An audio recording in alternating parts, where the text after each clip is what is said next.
Join me for today's video as we explore another beautiful location in the Lake District. I test out my craziest campervan gadget yet and frustratingly end up with an annoying end to my trip. But first, you join me waking up waterside at Lake Windermere.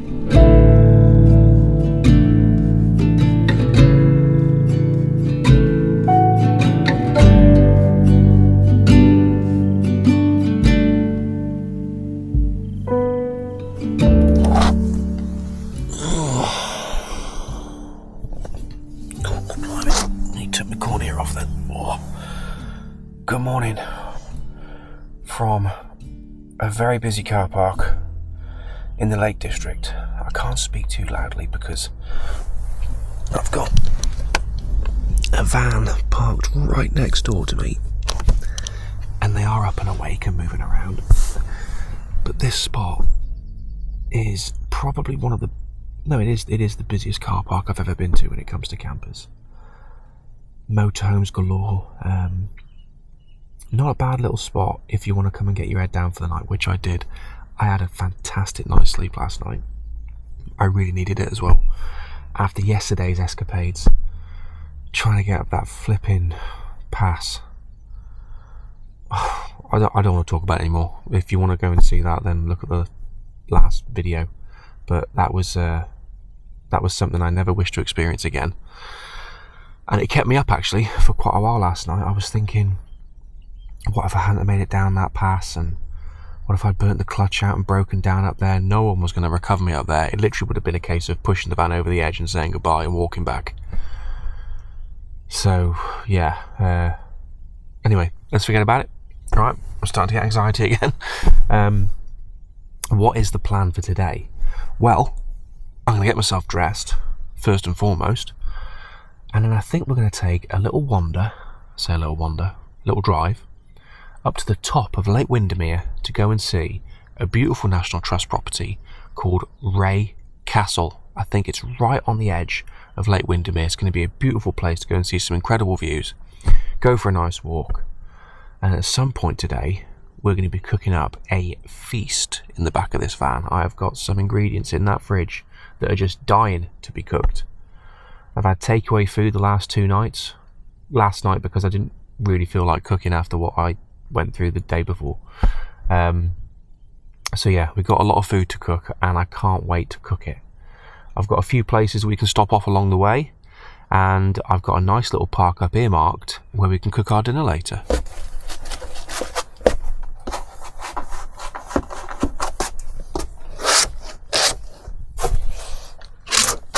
A confusing one if you do decide to come here. If you want a safe space to be able to come and park your van legitimately and not have to go wild camping or worrying about the knock, it's a weird one, this car park, and I'll put the location just here with the what 3 words. When I went on the parking machine, it said it was £9 something for 24 hours, but then on the sign it says you have to pay £12 something for overnight motorhome parking. Is this classed as a motorhome? I don't know. See, a motorhome to me is like overcab beds. These are campervans.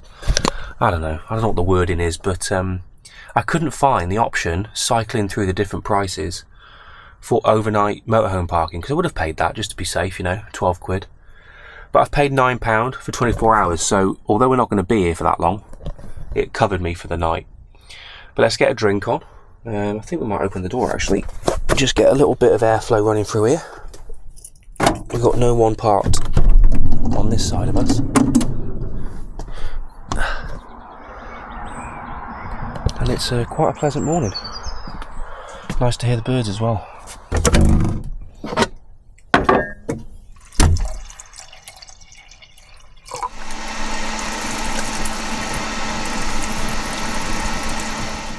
God, I remember doing that in the traffic. Tearing the van apart just to put it back into sofa mode. That is the morning routine if you have a small van.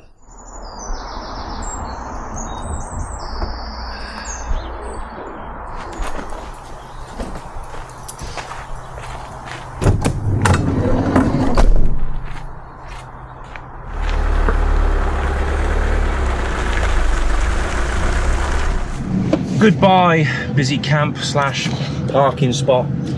I have asked a couple of the campers as well and I can confirm, shut up Kelly, that's the name of the sat nav by the way, I can confirm that there's no proper bins there. You've got like normal street side bins that you'd expect to see, but as far as like getting rid of camper van rubbish is concerned, you've got no chance. You're going to keep it all within your van.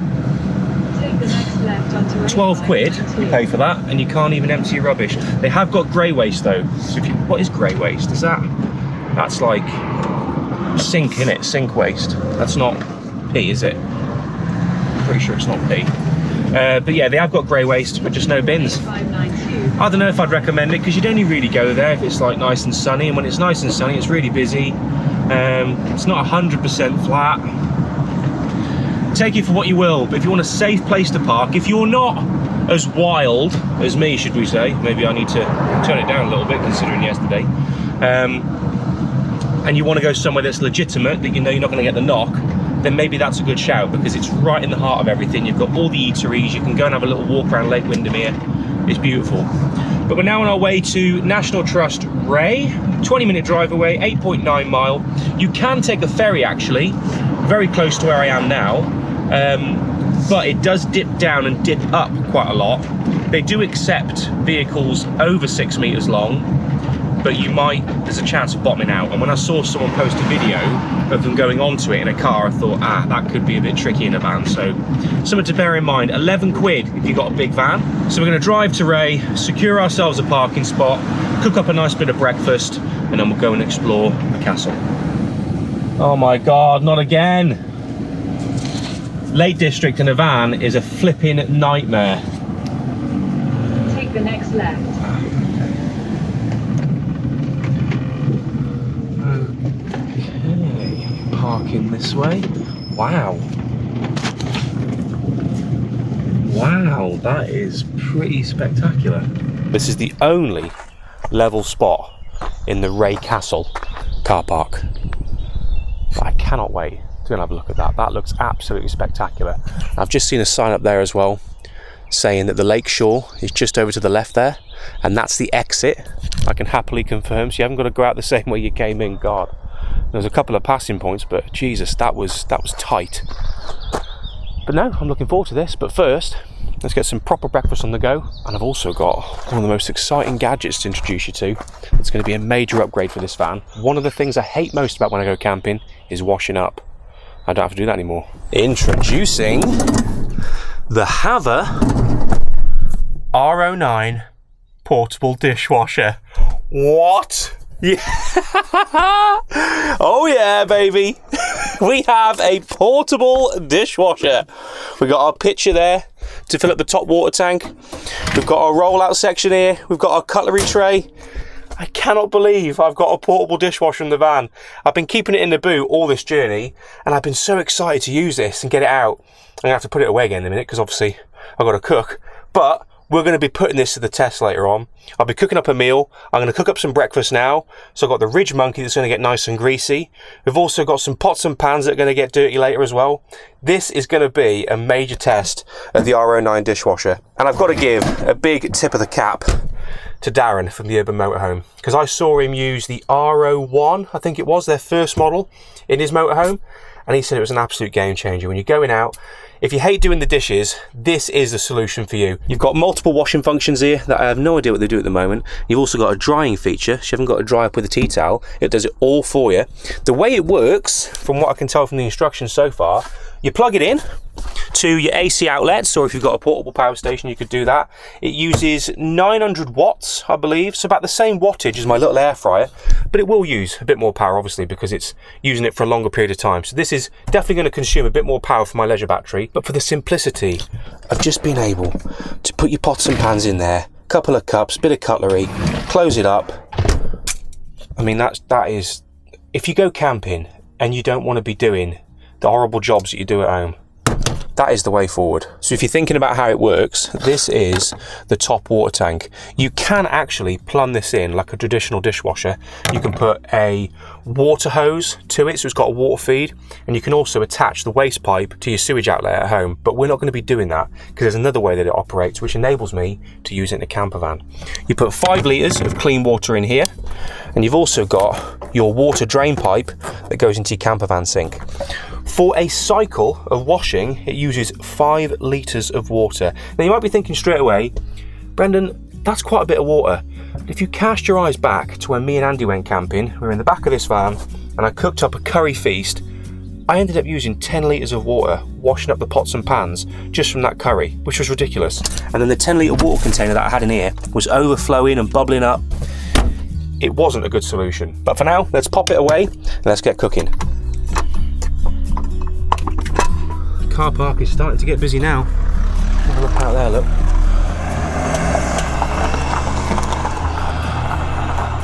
Even the Beamer's struggling to get up.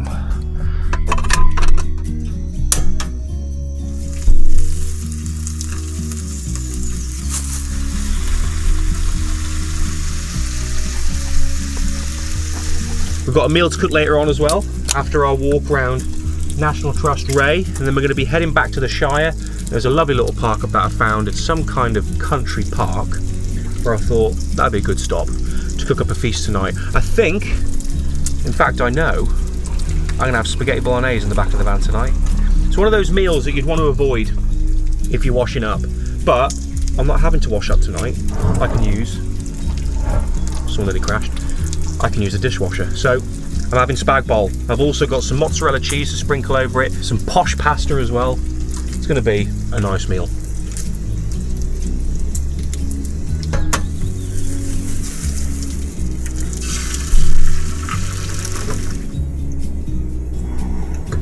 Nice.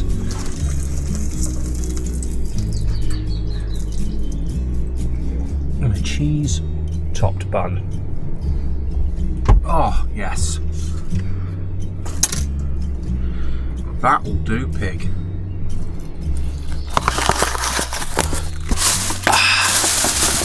Breakfast done. I think it's time to go for an explore, don't you? Ugh, look at that. That is the last thing I want to be cleaning up and putting in my wastewater. So, we'll leave that. We're not going to touch it.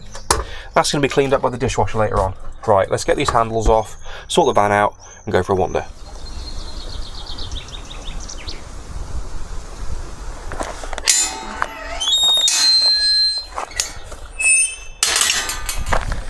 Ah, so this is where the party is.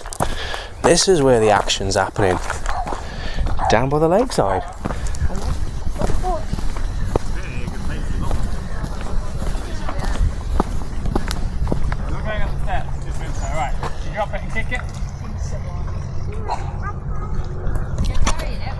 Wow.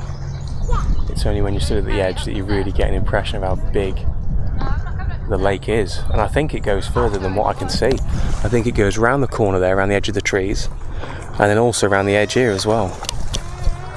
I can smell sun cream.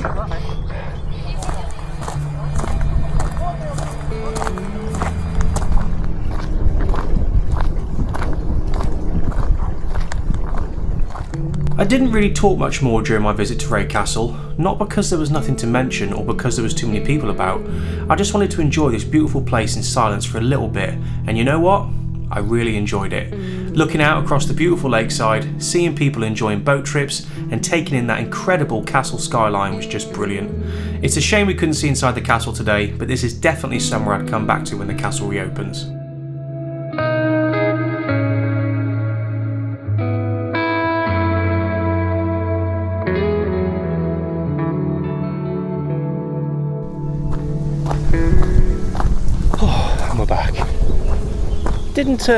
Didn't talk too much on that one. I just thought I'm going to enjoy that myself. Took a few shots, gave you a bit of voiceover. Hopefully you enjoyed it. Beautiful location.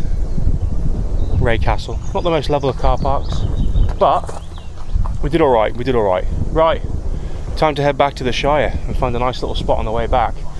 It's a good few hours driving, so certainly enough time to work up an appetite again, and then we'll cook up some dinner.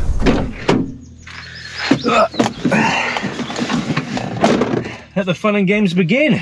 Trying to get out of this place. Oh, didn't help that someone parked right in the corner there. I tried to park as close to the corner as I could, but still give myself enough room basically gives someone an impossible parking space, so I've got enough room to manoeuvre around here. Some of you might say, Brendan, that's quite selfish, taking up a space and a half. But you got no choice when you're traveling in a big vehicle. It's the same with supermarkets. Like, I couldn't park this in a normal bay. I've got to take up at least 2 spaces, front and back. And then ideally, you need the spaces either side as well, so you can swing out and get round, because most car parks aren't designed for vehicles like this. So it is what it is. I can't just live here, you know. I've got to go home at some point.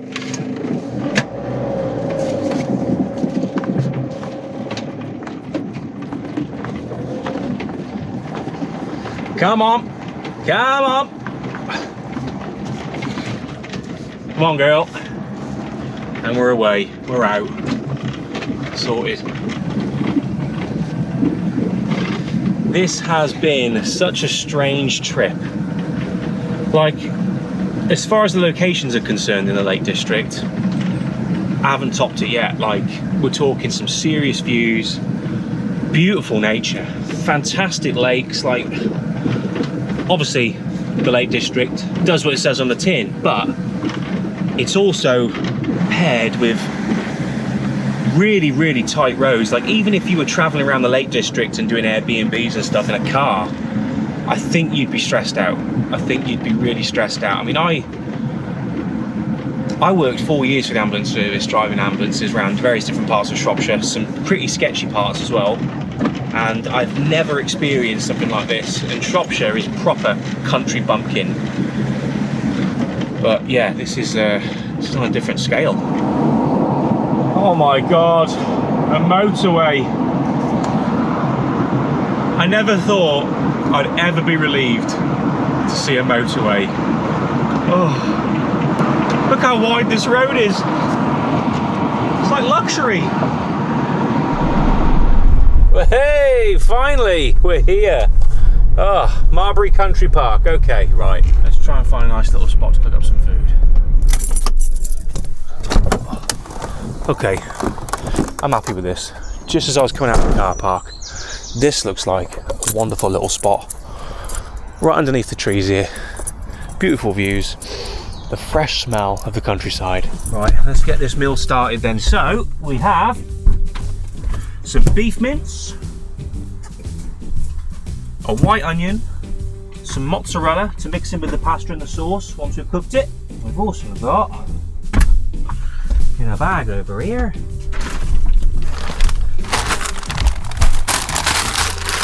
some posh pasta. Couldn't get fresh pasta from Aldi. When I went to Aldi to get all the ingredients, they don't do fresh pasta. If they do, let me know, but I've never seen fresh pasta from Aldi. So I thought I'd get the specially selected, what is it? Italian Collection Egg Tagliatelle. I think that was right. First time I pronounced something right in a different language. 10 minutes to boil, that's fine. Okay, what else we got? An Aldi special bolognese pasta sauce. And making its first appearance is my Vango double induction hob. Never used this in the van before, but seeing as we're going to be solely using the Vango cook kit to cook tonight's dinner, I thought it's quite apt to use the induction hob.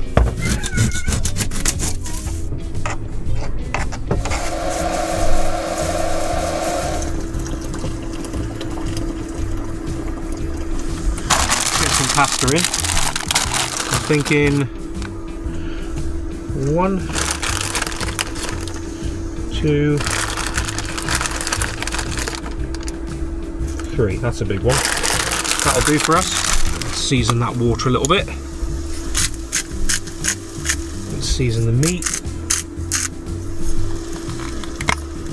A bit of black pepper. Some garlic granules. And some mixed Italian herbs. What's your favourite meal to cook in the van? Drop me a comment. If you've got any recipe suggestions, especially now I've got a dishwasher, then leave me a comment below. I may well make it one day. Mince and onions are about ready. Let's get our sauce, our specially selected sauce nonetheless. Ooh, that smells nice.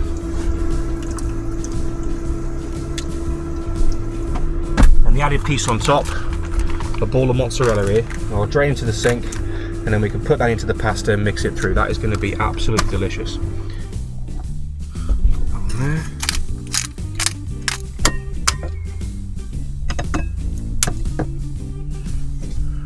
Oh. Yes. Oh yeah, baby. That looks absolutely incredible. Look at that. Let's mix all that in. Beautiful. Beautiful. That is really nice. The mozzarella cheese cutting through it, melting just about enough. Right, induction hob all packed away. Big pile of washing up there, another pile of washing up there. Let's bring in the star of the show. Good thing about this piece of kit as well is that it's actually quite lightweight.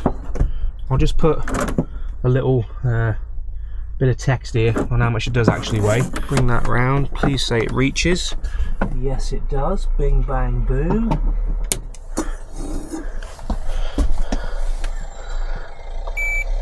It's got power. Okay.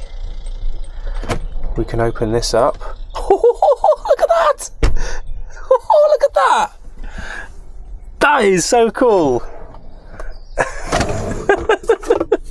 Right, that's our picture. There's our instructions. We don't want them in there when we do that. We've got a filter down there, and I think that's where you put your dishwasher salt. And Alyssa packed me, here we are, some dishwasher tabs from home. So we can use a standard dishwasher tab just in there, right there. We don't need that just yet though. Now technically I've only put pasta in that, so would you really need to wash that? Maybe give it a good swill out with some hot water possibly, but I'm going to put it in here as well just to test the capacity of this, to have two, a frying pan and a pan, and just see if it can handle it all. There, and I think we've done it. Full to the brim. Let's start filling it up.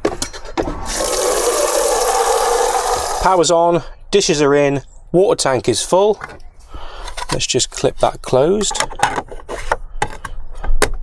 Okay, let's select our mode. Now going through some of the modes here, normal seems to be the most appropriate for what we need. So normal, detergent in, water's in, just press play. Oh, oh. Let's sit down and enjoy the show.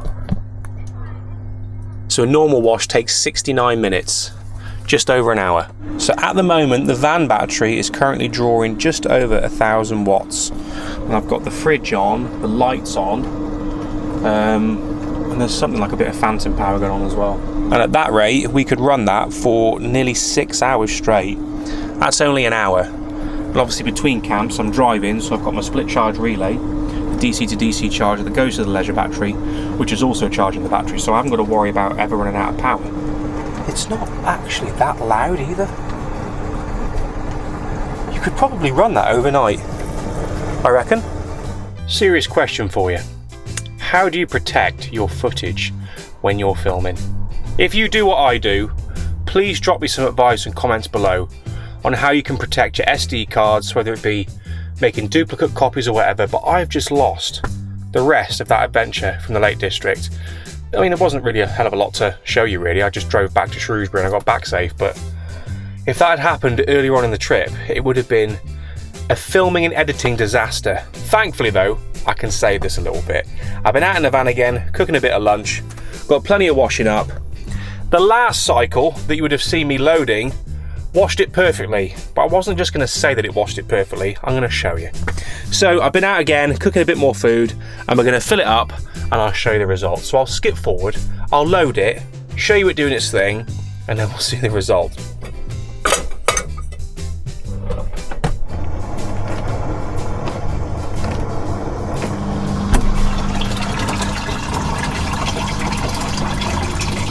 The drying process is just finished. Let's bring it out and have a look. Oh, still warm to the touch. Does a great job at drying this. I knew it would do a good job. as I said, the last load we did in the Lake District was brilliant. I mean, that's just spotless. That bowl was really greasy. Super chuffed with that. That is going to be a much needed upgrade for my adventures in the future, especially when cooking more extravagant meals. So I'm glad I got it. It's it's a lazy man's dream, isn't it, having a dishwasher in a van? But anyway, thank you guys for joining me for this Lake District adventure. Sorry I couldn't show you the last little bit, but unfortunately I lost the footage, so if you've got any advice on how to retain footage or keep it safe, please drop a comment below. But yeah, I'm not quite sure what's going to be next on the agenda. A bit of building maybe in the video? I don't know, but plenty more adventures to come as well, one of which is coming towards the end of the month, as of filming this July, the Campervan and Overlander celebration in Newbury. If you haven't got your tickets already, check them out. It's going to be a great weekend. I'm going to be there with a few friends, so if I see you, can't wait to say hello. But other than that, I'll let you guys enjoy the rest of your evening. I'll see you in the next one.